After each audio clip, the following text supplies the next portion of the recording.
Outcast. I'm your host, HC. With me is. Wolf.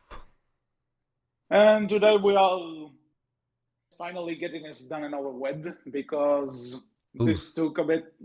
I mean, it took a bit longer than we anticipated, but Castlevania Season 4, the end of the Castlevania Netflix show, which we reviewed kind of in depth, in the last few episodes. And yeah, the series has come to an end. This is the final season. And Well, we have to, I think you so, have to I answer. think Did it win you over so. at the end? I just want to say that I think someone in the writing staff for this show may have time traveled to hear our review from last week because they kind of answered some of my gripes with it, and I'd say that I wouldn't say this is the best video game adaptation out there, but No. it ended on a high note for me. Season 4, I felt, was a good finish. A bit of a too little too late, but I didn't suffer.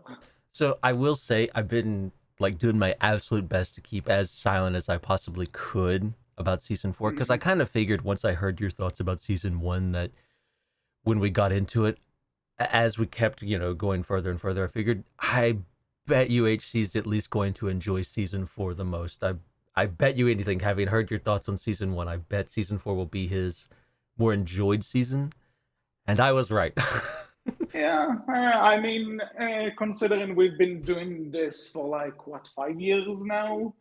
Yeah, you probably know my tastes about things. To a So, degree.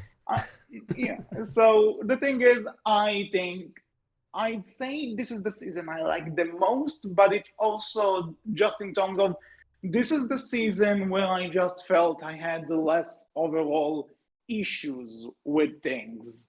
And I still have my, I guess, nitpicks or actual gripes, which we will get to. But I feel like, you know what?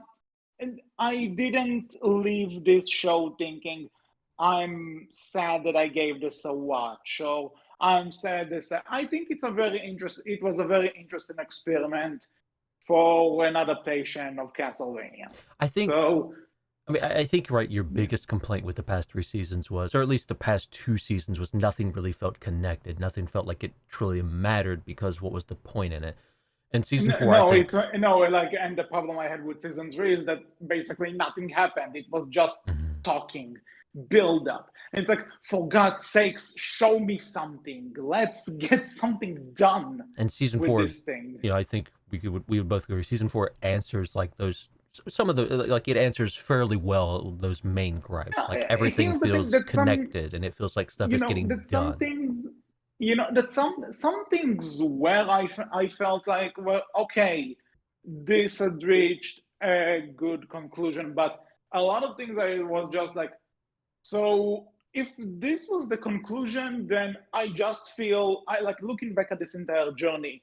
Season 3 still feels worthless in the grand scheme of things. Like, if you were to show me this and like you cut season 3 entirely, I just saw season 2 and then jumped right to season 4. I am like, obviously there will be some gaps to fill, but Mhm. I wouldn't feel like I missed anything by skipping 3. I like 3, but honestly, that's fair. Having rewatched everything, I do agree. Like, if you skip 3, you're not like. Again, there's some gaps you'll fill in. There's some characters. There are, like, a few characters you'd miss, like Count, like the Count, right? Saint Germain. Yeah. Like you'll miss him. You won't get him, and a little bit of other stuff. Like some of the Like like Lenore and things. But the only thing that really comes back, it's not much of a spoiler considering season 3 build this up in the very end, is like the portal to hell and the people trying to resurrect Dracula. mhm. That's the only thing that was really carried over. And honestly, it's kind of the point of Castlevania. At this point, some jerkass tries to bring back Dracula. So yeah, it's not really anything. It's the point of the game. If Mhm. you're going into this knowing the games, then it's not really something you need to a whole season to build up to. But yeah, like there is there's gaps that you would have from season 3 that Yeah. would be nice to have as far as Mhm. information and understanding goes, but Again, you again, there are some. I'm not saying that season three doesn't introduce things that that you can just really skip and like get everything. Season three would answer some questions that you might have if you do skip it. But I'm just saying that like in the overall grand scheme of things, nothing that happens in season three really connects to this. Like you know what? Without giving away too much, the twins that spend the entire season with Alucard, what was their purpose? to die. Nothing. Yeah, nothing really. Like it's the only thing we see of them. It's not a spoiler because it's the first few seconds of the season. It's their corpses at the entrance to Castlevania. That's it. That's all that matters. Well, So if you I so if did you tell wanted you. to so if you wanted to know how Alucard got his new scarecrows, he didn't buy them at IKEA. He killed them after they tried having sex with him or Yep. something. It does say something though that this season can really stand on its own to some degree. Like you Yeah. kind of there's a lot of inference that you would need, but I don't think that inference is for the most part something that's completely over an Because you audience's know head. what? Okay, I'll say this, not necessarily in terms of the story or the themes or something, because I talked about it in season two, but Mhm. I feel in terms of adapting what a Castlevania game is, I think that's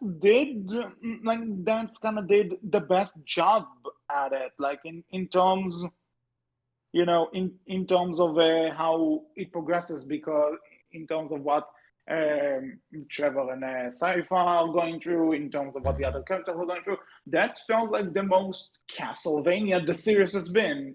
Ironic. In the final season, Castlevania becomes Castlevania. Fair. And again, not much of a spoiler, but I feel also that this is the season where the characters actually started to grow a bit, because obviously season one, only 4 episodes, you can't really develop much in that time frame in terms of what they try to do. So season two kind of starts developing them more, but it's not all the way there. And I feel, and season three again didn't really do anything, you know, I big with the I feel characters. like it added a little bit, but I do agree that little bit. While for me it carries the season, for many I can understand why it wouldn't, right? And I do think that little bit again, like it plays a part here, but yeah, you can see like season four takes the little bit you get from season three and just says, okay, let's run with all this and Yeah, really put it out because there. there would be some, there would be in both season two and three, there would be like counterons where like, okay, that was a nice exchange. Wish there was more of that. And season four does deliver on some of it. So Mhm. yeah, thank you for giving the characters something to say to each other and actually grow as friends and shit. Oh and well. and given and you an interconnected story, right? Like, Yeah. looking at season three, it was very much a split cast. Everyone had their own personal stories that they were going through, but this one, each one, even Hector and Isaac's story, do connect back. Hmm. Small, very small, Yeah. small in regards to Hector and Isaac, but still it connects back to the main Yeah. There's overall plot. And Someone's trying to bring and back I'd even Dracula. say, yeah, and I'd even say that, looking at this entire journey, because, again, like the name of the last episode is, well, that was a strange, I don't remember what It's it's in been a English, but strange ride. yeah, it's been a strange ride. And, considering where the show starts and where it ends, yeah, it is kind of like these people who had this really strange couple of months or even a year, I think. And and now it's like it's over for them and they're ready to move on. So okay, there was a good base here, which I just feel didn't use its time wisely. Mhm. But that's just me. No, again, I think that's completely fair. I think it really depends on what you're after from a It's story and definitely, show. I guess, yeah, I guess it really depends on what kind of person you are and like what you want from your shows Mhm. and what you're also. I guess it's also kind of in from what perspective are you coming into this? Like, are you a Castlevania fan from before this? Are you new to the source material? There are a bunch of ways you can look into it, and Mhm. honestly, I'm not sure what the general concept, what the general consensus is among Castlevania fans because, again, I'm not, even though I know the games, I played some of them, I'm not a part of the fandom necessarily. So I'm actually interested in hearing what other people had to say after we're done recording this. I mean, Guess, guess I'll get back to you on I that can't tell sometime. you about the fandom, but general audience response was very receptive to this show.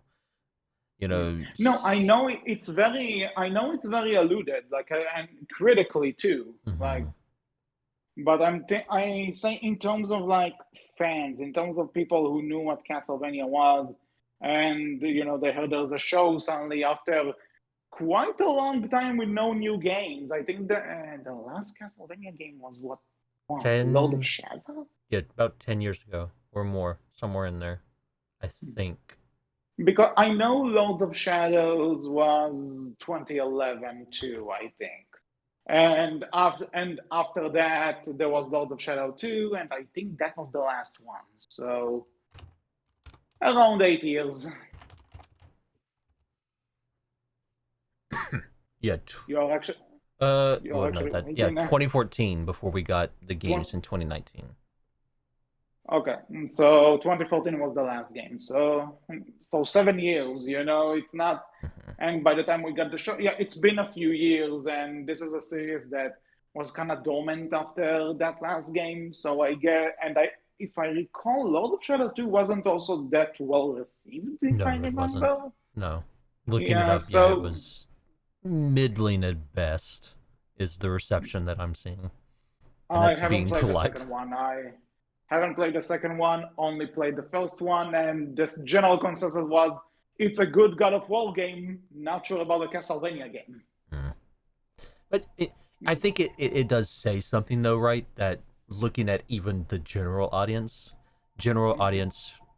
was more into season 4 and season 2, which. I guess because these are the seasons where again something's happening, and Mhm. again to kind of elevate my problem with season three, it's like yeah, it's good that you have build up, but at the same time, this is not the kind of show that you would expect to have that heavy of a build up to essentially nothing, Mhm. essentially to just wait for the next. It's like because again, people are watching those 10 episodes, and then it's like okay, things are getting interesting, and then it's done. Wait another 2 years for the fourth season. Mhm. People are not, it's. I get it. I get that you kind of need to have teasers for what you want to do next and everything. Fair enough, but also if you're not gonna give me something to look forward, if you're not giving me anything in the middle to actually keep me interested, I'm just gonna quit. I don't care what you're building up to. Which is fair. Again, like, you can't expect an audience to stick around for something that might turn out good, might not, and it's already been kind of middling for them at the very least at that point already. So again, it's a very fair statement. And I And think, I'm not saying, but I think in terms of general audiences, I think this is the kind of show that would attract like maybe the Avatar crowd, Last Airbender, Legend of Korra kind of crowd. yeah, And even especially though since they would be older at this point, a lot of them would be. This would yeah, be a show that'd be like, hey, I'm older. This is like, technically, if you want to view it, quote unquote, here, more mature Avatar, right? It's mhm. big yeah, quotes, so big quotes. yeah, yeah, of course, but if because the animation style is different, I You don't know, think it's the same I shouldn't animation say more style. Yeah, mature. I should say quote unquote more adult. You know, yeah, because like a lot mature, more brutal, a lot more, a it's lot more willing to brutal earn an substance. M rating for a reason, right? Yeah, Avatar got yeah, Avatar didn't need an M rating, but it still did a lot with what it did. mhm. So mature, not exactly the best word, but more adult, I'll say. Adult in this instance does not mean mature. Yeah, so on and with that note, I get so if people are walking in like with that mindset, of like it's like a more adult avatar, then yeah, like even though these shows had kind of like the sit down and talking episodes, even though they had like the political stuff and everything, still something happened in these shows. And more specifically, Cole, I guess, because that's around the same episode number a season, like maybe three or four more, depends. But you get what I mean, right? Mm-hmm. That even if that show stopped for talking for a bit, it still gave the audience something in each season. Mm-hmm. It's still, I could tell you what a season of Korra was about when with season 3 of Castlevania, I couldn't tell you. But this is season 3, we are talking about season 4 now. Mm-hmm. So season 4, I Yeah. feel like was a good ending, but I also feel like too little, too late. For me, I would say like general overall thoughts was, I had been enjoying everything up to that point, and going back and looking at it now, there's a lot of flaws there, but I still had my enjoyment out of it, especially as more of a character-driven person. And then season 4 for me was just a very nice cherry on top. I got something that was, enjoyable. I don't feel like I wasted my time with it. Then I get to season 4 and I get to see just a lot of really good stuff really come together in a really good way where, you can tell this is probably going to be a lot of people's favorite season, I would say. Because I think, if you're So like me, more into character driven stuff, you had you had your meal, now you get dessert. If you're not into character driven stuff, you probably didn't enjoy it as much. This meal wasn't as great for you, and then you get this and you're like, finally something to eat. So again, very enjoyable season, probably the best of. yeah.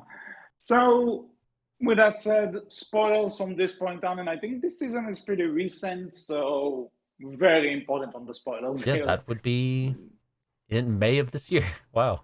Just not felt like it should have been longer.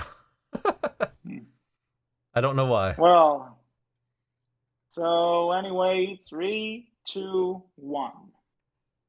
Still here, good. So one thing I would already say is that Trevor the dies. Trevor.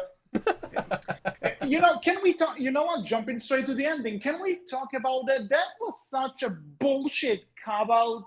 And considering this is supposed to be like the adult, show, I'm like, couldn't you actually let them have a hero's death and like fully, I mean, fully go that way? I'll give Like, them come credit. They on. at least show Saint Germain like, oh, he moved his hand. What does that mean? And then you see what looks like the infinite corridor being opened up when Trevor supposedly, quote unquote, dies.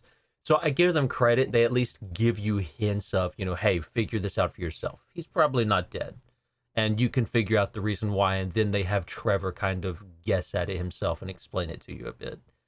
So I at least give them Yeah, credit. They give you a reason. Whether you like it or not is, entirely going to be up to the individual, but they give you a reason for it. Something that but I makes don't care. sense. Yeah, but it's like, okay, there's a reason that makes sense. Awesome. It's just, God, it could have been so much more impactful if he hadn't, Mm. because But then we I can't don't set up know. for the future games. Belmont's got to train the future Belmonts. Trevor's got to train Simon. Actually, interesting thing about that, because I read some behind the scenes thing, which we'll get to after we're done with the coverage. I want to talk to Hmm. you about that. Interesting. So yeah, so we'll get to that. But okay, so the ending explained why Trevor Simon. lives. Yeah, sorry. Uh, so explained why Trevor lives, but also like I feel like, and speaking of that, his final battle with the Grim Reaper, with that badass, Hmm. that like great fight, like I mean, this is and probably the most. The big fight with Trevor and Death is probably the most video gamey this show feels. But God, do you just not care because it looks amazing?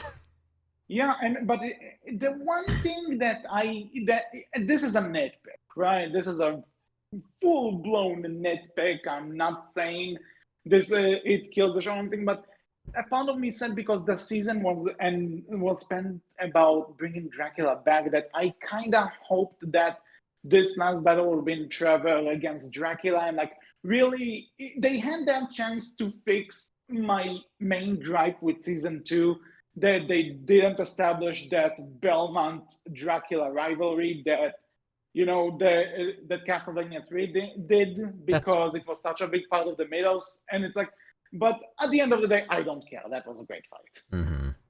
And I mean, you had all the fights leading up to that too, right? In that episode, Yeah. like they stacked episode 9, like with Yeah, just some episode, like, amazing animation. You have Alucard, yeah, Sypha, like, and Trevor working together, all of them fighting that one vampire who, instead of like getting blown up by the mace whip thing, just rips his arm off and then just like let's go. Like that dude died a badass. yeah, definitely. So like again, in terms of fights, and also the way the season starts too, like when we see just Trevor and Sypha traveling around fighting these creatures again. This is kind of what I expected in an adaptation of Castlevania, which is you travel to different locations and you need to take down those creatures that eventually that essentially want to bring back Dracula. And it's like, yeah, this is what the Belmonts do. This is what I kind of expect. And throughout this, you also get some character development with Trevor and Sypha because throughout the fighting, they are talking, and then they have those conversations where Sypha tells them, "Now you see what happens when you insist on peeing in the bush," or Sypha complains that just because she's been alongside Trevor for so long, she starts swearing and it's so out of character for her and she hates that. It's like, thank you for giving me something with these characters and that actually moves something along. And it's also beautiful to watch. Again, we are an animated show. I'm not sure if you noticed, so it's nice to see some awesome battle scenes that take advantage of the fact it's animated, and you don't have to limit yourself. Yeah, looking back at it, I think the show really does work best when it's moving quickly. I think these writers, these animators, the directors, everyone behind everyone who is working on the scenes behind the scenes on the show do their best work when they're moving quicker, when they are kind of bang bang bang through their moments and everything. Like you would think, oh, that's probably not going to be enjoyable, that's going Yeah, to be but moving too quick, but it does work for this crew. yeah, it not only for this crew but also for this kind of story. Because you Because look back at season 3, and season 3, I will agree, like because it stayed so long in the one village it's stuck in with Trevor and Sypha, it did come to a crawl, and it didn't feel as enjoyable until the moments that it did feel enjoyable. Mhm.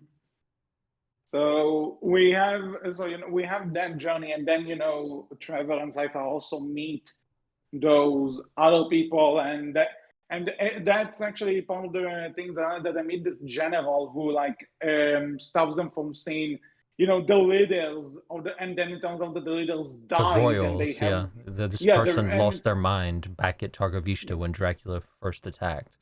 Which again, Mm-hmm. bringing that back and kind of going back to that, it was great that our stopping point is in Targovishta, and that's where we spend time because that connects us back, right? Yeah, again, full circle. There was a point to all of this, which it took us too long to get there because that's so season. Fuck it. But speaking of which, we have Carmilla, who like I was really expecting in season 3 that she'll be like the main villain after season 2 when Dracula died, so she'll take I mean, over. she wasn't I not didn't. the main villain. She was just the main It's villain like of Hector and Isaac's story. yeah, and then in this, it's like again, like she actually has a really good moment where she says like, "I've seen those like idiots talking, like talking to Dracula, back in season 2 and trying to plan a war, and then nothing really happens." Like, okay, let's give her something to do. Let's give her something, and it seems like she's really gonna be a major part of this. And like halfway through the season, she suddenly goes, she basically goes, "Fuck you, I win," and exits the show. And I'm not, and it's not my words. This is literally what she's saying. No, I mean she does. She does say that, but it's kind of like she's saying that to Isaac because he couldn't kill her, she killed herself, right? It's that kind of deal.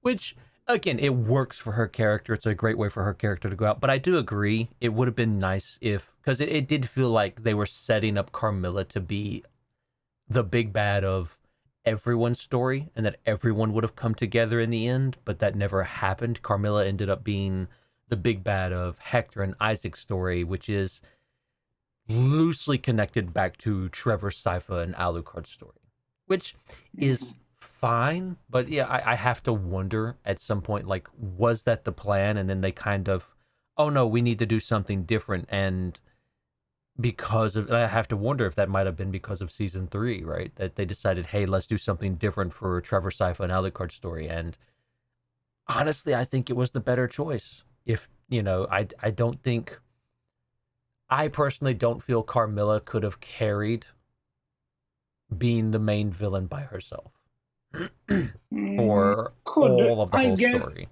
I'll tell you that. I'll say this: was she given the chance to prove to you that she could have? Fair. That which is fair. I'm basing that opinion off of what we got, right? If she had been given the chance to prove it, maybe I could be improved. Maybe I could have been proved entirely wrong, and she could have been a really great villain. Mm-hmm. Based on what we got, though, I don't feel that. And then there's I forgot her name, the one that kind of took control of Hector. Lenore. My yeah. personal favorite. Yeah, your personal favorite. And then it's like, and she brings up near the end, she's talking to Hector, and she's like, well, you humans, you die eventually, so you're doing your best, so you consider even bumping into each other this wonderful event. And it's like, we live forever, we see humanity just make the same mistakes over and over again. So, and it's like, you know what, that's a really good motivation. Why did you wait until now to actually delve into it? Yeah, these people have been around for decades, centuries, and they're just like, you know what, we're kind of sick of human beings keeping fucking shit up and destroying everything that they managed to fix. But so then she also goes into talk about how, getting to see Carmilla kind of fall in on herself and succumb to her own nature, right? And that is like she wanted more and more and more power. It was never about having the strength to protect what she had. She fell prey to her constant greed. And I love how they do kind of come back to that for a lot of the vampires. They are just very greedy, right? It's their greed that ends up costing them countless times again. Which again, it's great, but why bring this up in the tail end of it? I feel like they had brought it up before, but it had never been a huge focus until we got to this point in Carmilla's story. Yeah, and that's the thing. That's a problem if the motivation isn't well executed. That harms the show. That harms the characters. If a motivation like this just went over my head.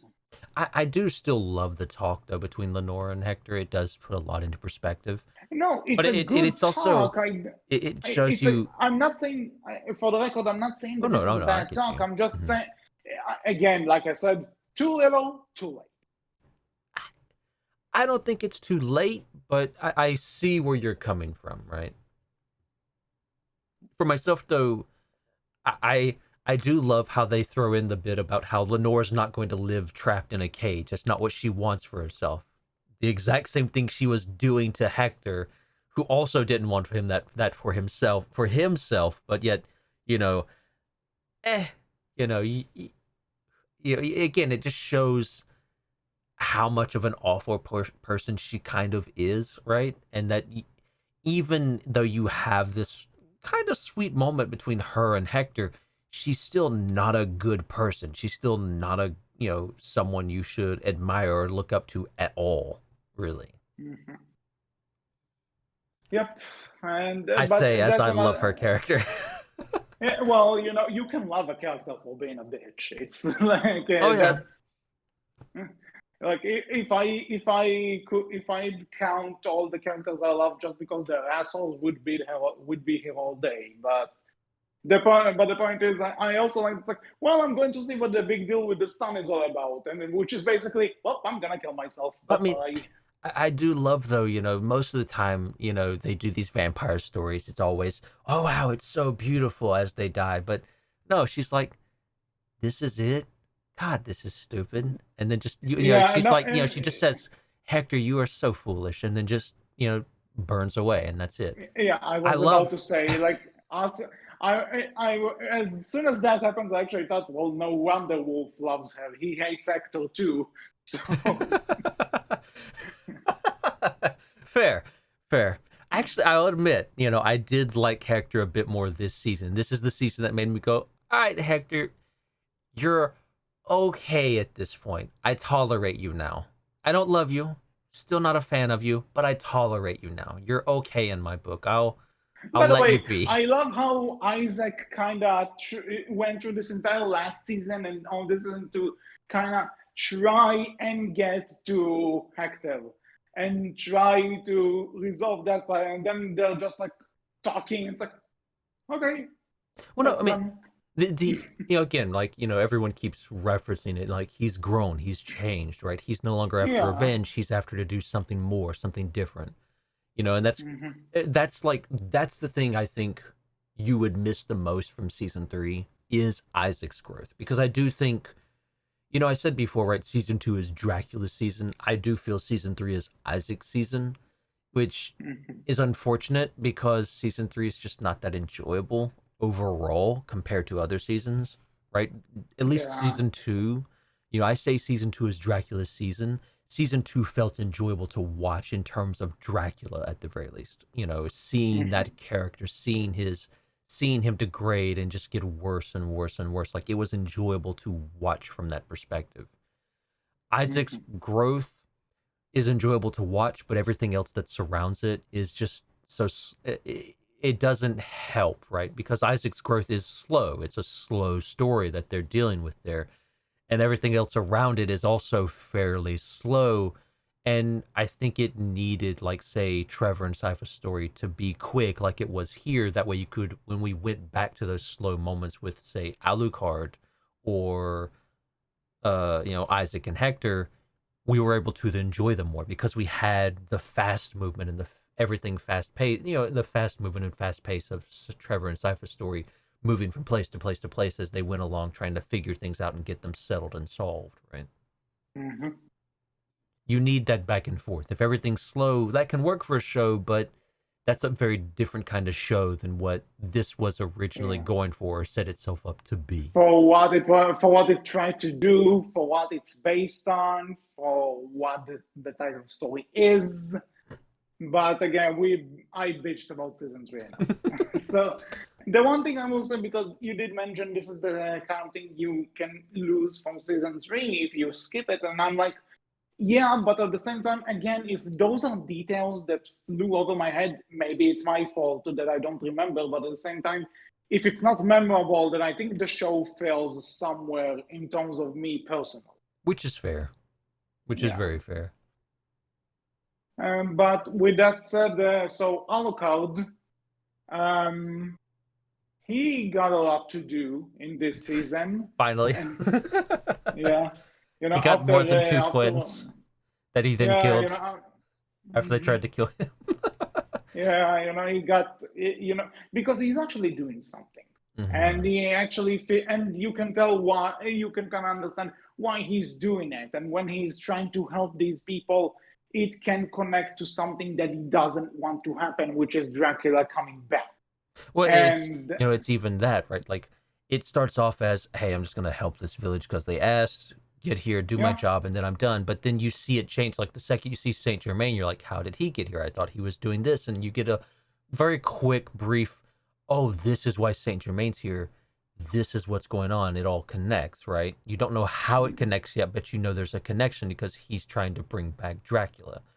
And then you Yep. see that, oh, Verney is working with him, and then you find out very close to the end that, oh, Verney is the one who tricked, Saint Germain into doing all this because he's death. He's this immortal spirit that's been here for eons, right? Just living off of all the death of humanity and different things. And he wants to bring Dracula back because he just wants to feed off of all the death and become super strong.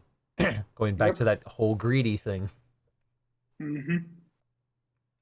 Yeah, so this is something, so that's something that's happening, and eventually it does connect to the plot.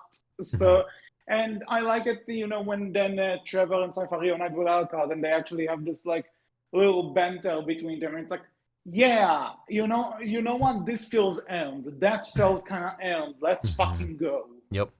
Like yeah, like they set it all up. This season sets it all up masterfully. I feel like you have Hector communicating with everyone in the background with and you even see Varney, this new vampire of death, essentially our big bad at the end, try and communicate with Isaac and get him involved. And Isaac's like, nah, fuck that.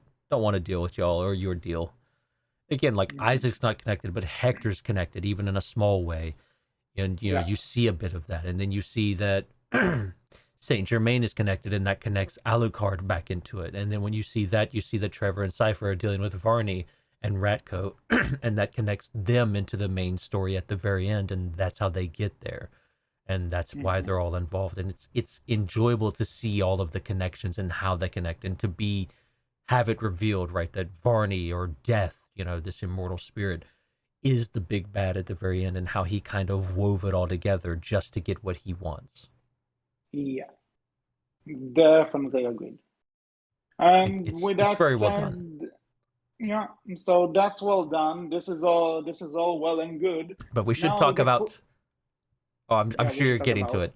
The very ending, is that what you're getting ready to get to? The final ending. Yeah, so because we did already talk about Trevor not dying, so there's that.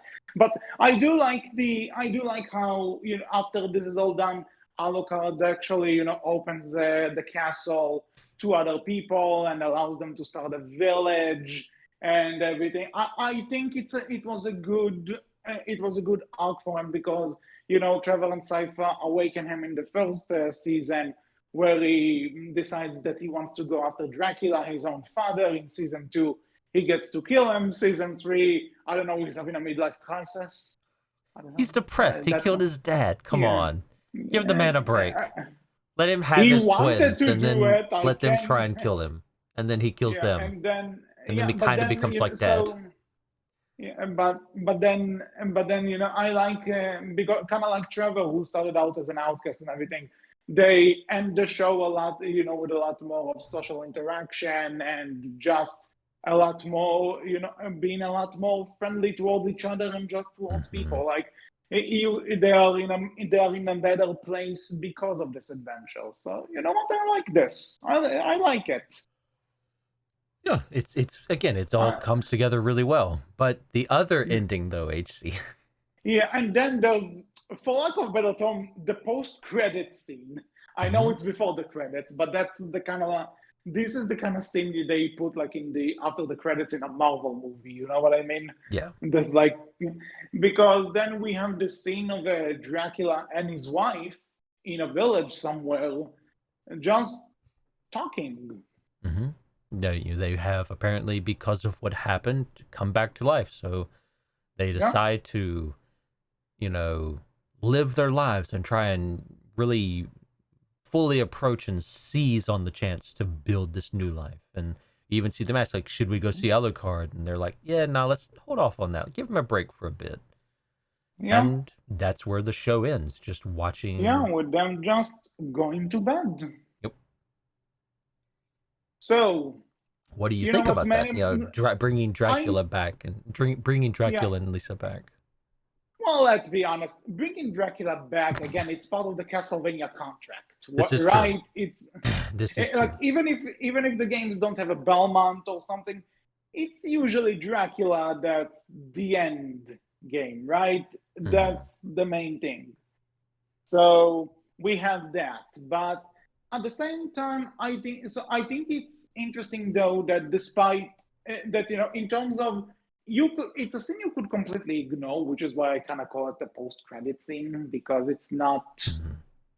relevant to the story as much. Like you could just stop watching the show after the scene with of them trying to rebuild the village, and there you go. You have your satisfying ending. But then you get this little teaser where it shows that Dracula did actually come back, and his wife came back, and they do plan on going to find Alucard at some point and reunite the family, but they just decide to wait on it. And you can also see that Dracula is trying to you know to what blend in with humanity, and his wife tells them, well, you can't necessarily go out and claim that you're Dracula. You have to be under that human disguise. You need to be hidden. Hmm. And which, again, you could tell, on the one hand, I kind of like it because it's also an interesting, way to close things because the show started with Dracula and his wife meeting. So Yeah. now, then again, full circle, ending with both of them being together again, again, nice full circle. But also, this is the part where I'm kind of want to talk to you about the possibility of a new show, of a continuation to this, because apparently the creators behind the show said that they want to make a sequel, which I see that now. which Yeah, I'm reading the yeah, wiki. and They they want to announced a make a spin-off in May. I didn't know this. yeah. Yeah, they want not necessarily announced, but that they are interested in making a spin-off revolving around Richter Belmont and Maria. Hmm. I And uh, I personally would be interested. Like, it says so here so that it's this is set during the French Revolution, and Richter's kind of a not that well known of a name, right? It's either Trevor or uh, okay. The one thing that I'm kind of questioning is that why jump straight to Richter? Because we have Simon Belmont between Trevor and Richter. Not necessarily, Simon is a few generations after Trevor, right? But you get the idea. I feel Um, right. They but want to wait, avoid Simon because Simon's so well known, right? yeah, but at the same time, isn't it kind of a given that because he's the most well known? Yeah, but yeah, again, I feel like that well knownness, right, would hurt them because everyone's going to. I feel there's no way to tell a story with Simon Belmont that's not going to result in people being really upset with it in one way or another, no matter what, and them never being able to please Uh, everybody. I'd Trevor and say Richter, they can play with more, right? I'd say it's Especially debatable. Richter. So here's the thing: you're saying this on Simon, which is interesting because again, Simon is the, you know, in terms of the games coming out, he's the OG. He's the one that Hmm. everyone knows. I know Richter is in there too, but he's the Smash representative, Yeah, but right? he's the When one they everyone announce thinks of. I Yeah, feel he's like. he's the one that people think of when they think Castlevania. Which again, I understand not using him for this because if you want to start the story proper, you start with Trevor. He was the first to fight Dracula. Totally get it. But if you're gonna make a sequel show, I'm surprised they jumped straight to Richter. But considering how this show ends with Dracula and his wife kind of wanting to, find Alucard, I think it's interesting that they jump straight to Richter because Richter is the next Belmont who actually has a connection to Alucard. And before you say, Richter is actually a pretty popular Belmont considering he's in Symphony of the Night, aka one of the most famous I Castlevania. mean, I'm not saying he's like, not popular at all. I'm just saying I feel like when you talk about Castlevania, when you talk about Castlevania characters, it's more often than not going to be Simon that comes out of people's mouths first before Richter, right? I mean, Yeah, generally speaking, I which is think people again, would just this is say why. Belmont, right? Because it's just Belmont that's well known, not so much the first names. But I feel like Simon as a character is the one people are going to like, mention first. Then Yeah. probably Richter, then probably Trevor. Yeah, but that's the part I find interesting though, because if you're making a sequel, then I think even when they said that there's going to be a Castlevania show, most people expected Simon, and then they surprised us all. We're just doing the prequel first, which again, smart move. Mm-hmm. But and then the thing I want to say, you brought up an interesting point. Maybe they want to avoid Simon because he's so popular, because he's the face of the franchise, let's say. They just don't really want to do him in order to avoid kind of fan backlash. But then I say, if they want to focus next time on Richter and imply that we're gonna have Dracula looking for Alucard, you're basically doing Symphony of the Night, and I think people are gonna be a lot more critical if you do Symphony of the Night, which has an established story to it. Fair, fair. So I And think and if when I say they're established story, I don't necessarily mean like Castlevania 3, where I say, oh, there's the idea that this is the first time a Belmont fought Dracula. We could actually develop on that. No, no, no. There are cutscenes in Symphony of the Night. It's a direct sequel to Castlevania Dracula X on that disc system that no one in America ever had. I mean this So Sega Dreamcast. no, no, not the Dreamcast. It Oh, was not. something else. I I don't don't know. remember I don't remember what it was called. There was an SNES version called something. Actually, no, no, no. Wait, I'm confusing. The Japanese exclusive one was Castlevania Rondo of Blood, and then there was an SNES version called Castlevania Dracula X, which is poor port of it, which is not as good as the original. But if you have a PSP, one of the two people who still do, you can you can get the Castlevania the Dracula X Chronicles. You have both the original Rondo of Blood, a remake of it, and Symphony of the Night all on one cartridge. I So like how you said so PSP, not PS Vita, because no one remembers that console. yeah. Let's be honest, like people for the record, people may remember the PSP because it was the first. So, Hey, I uh, owned a PSP and I owned a Vita, and I liked those do consoles. you? Yes, I owned both, and I Oh, liked those cool. those handhelds. They were good handhelds. Shame they never got anything. Yeah, that's the thing. That's the thing that they then never really had. A library. And for the record, like I am a big Sony fan, and I respect a lot of the PSP and Vita games I played because I got to play them on my PS2, PS3, and PS4 when they were re-released. Listen, So Sony can you make some know. great handhelds. Too bad they don't care about them when they do make them. Mhm. That's On all I'll that say. note, if you have a Vita or a PS4, Gravity Rush is awesome, and you should all play it. Oh, one Back of on those people topic. that own a Vita and a PS4. Yeah. Okay. So back on topic. We all So know you sold them and got rid of them and didn't care about them. They're sitting in some random no. dude's garage at this point, just stacked up. He Okay. doesn't care about him either, Honestly, but he doesn't know what to do with them okay. anymore. If we are on this topic, full admission, I really wanted a PSP when it was out, but I never got one You because dodged I a already had bullet. it because I had a DS. You saved yourself money. Let's be So, honest. Let's be honest. so yeah. Again, the only PSP game I wanted to play, which I didn't get to, was Dexter because it was never released. But then a friend of mine managed to make a PSP emulator work, so I played it on that. And it was But okay. no, no, no, Dexter is awesome.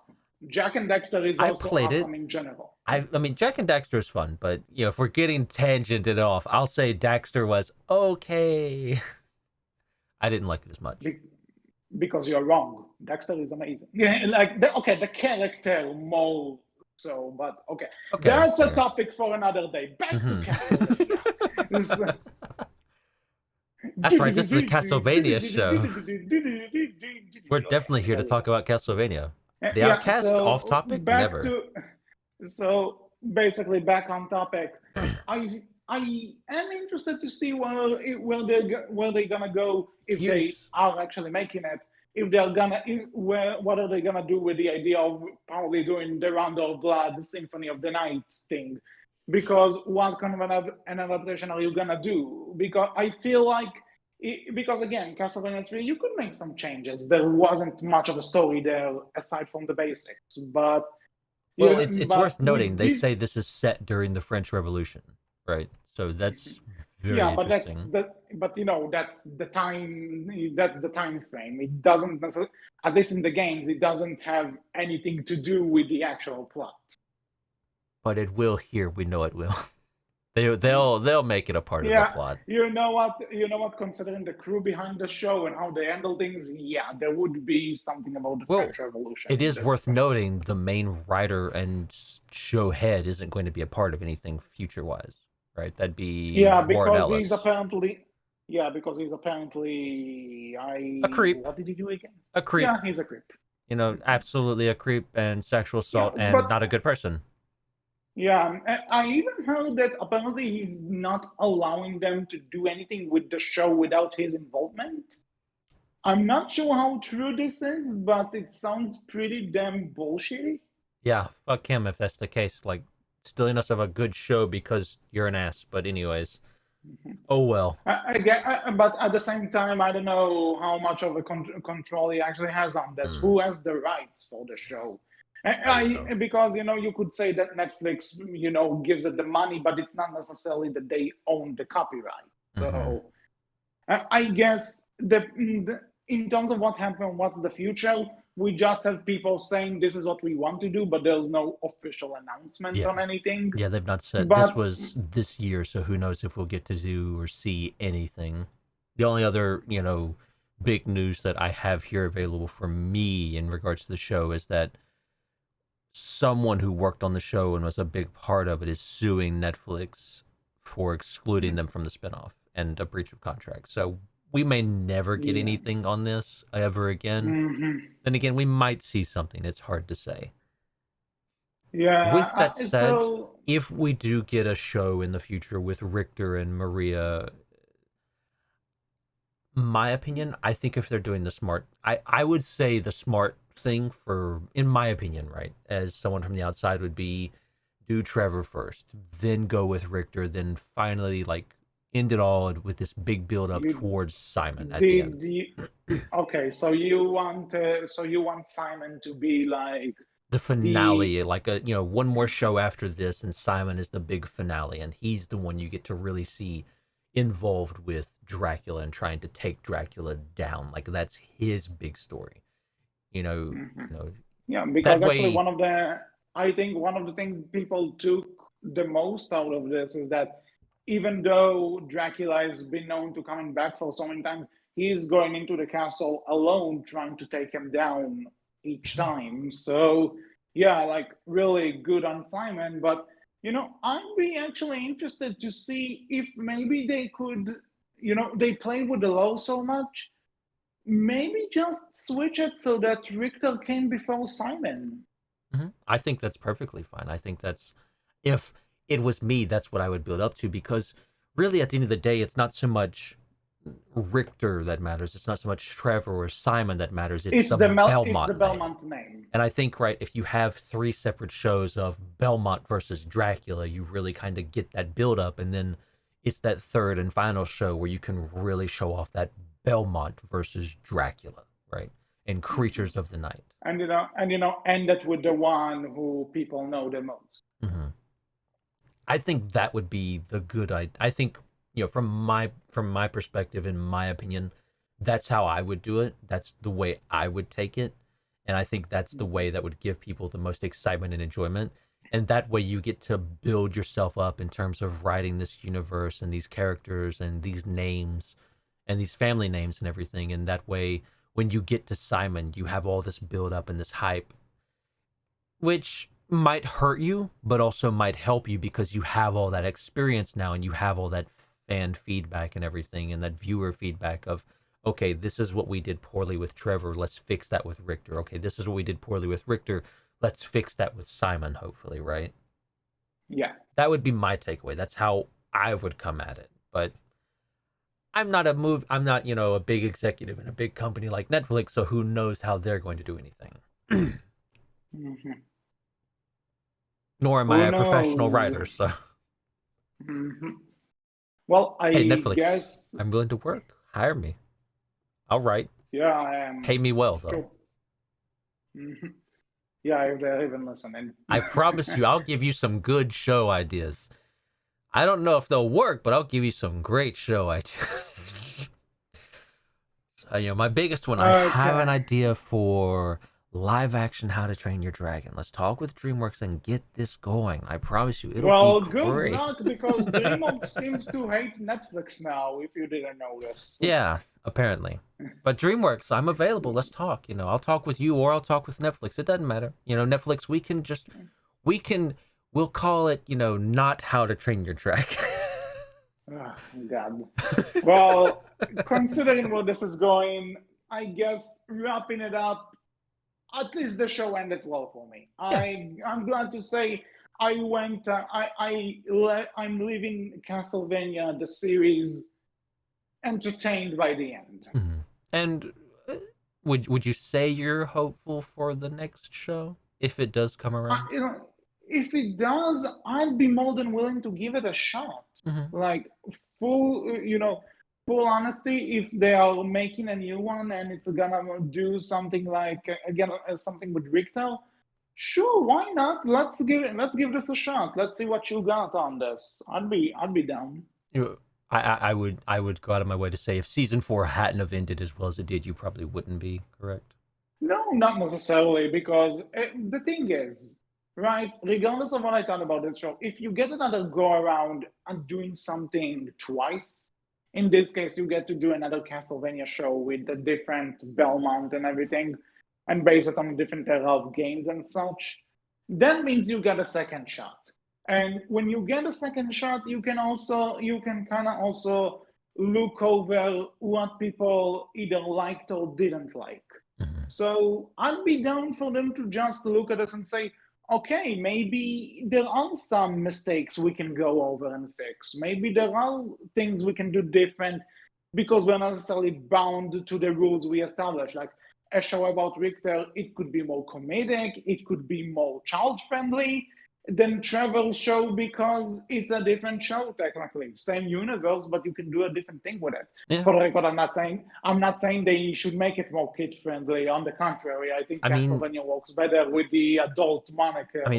We mentioned How to Train Your Dragon, right? Like it did very much that, right? Yeah, but this is a different thing though, because with that, it's a spin-off that's not canon to the original. Fair, here it's just it takes place longer in the timeline. Fair. So, but again, as long as it's a different title probably under a different name with a different main character, just related in bloodline only, I suppose. Mm-hmm. So you could just do the show again. You get a second shot at working with Castlevania, and even if I didn't like how season 4 ended, I'd still be willing to give this a shot. Yeah, no, that's fair. Especially because they seem to hint at doing Symphony of the Night with this new show. Not necessarily out the gate, but it seems to be the direction they're going in. So why not? Why not? Very fair. And I would agree. Then I guess with all that said, that's all for this episode of the Outcast and our coverage of Castlevania Death Series. What are your thoughts about how the show ended? What do you want to see from a future show? Are you supportive of the idea of giving Richter Belmont his own show? You can tell us all about it in the comment section below. on our Twitter, which is Berkcast with a capital B, capital C, and on our Tumblr, which is Berkcasting. So until next time, I was HC. And I was Wolf. And we will see you all next time. Take care. Bye-bye.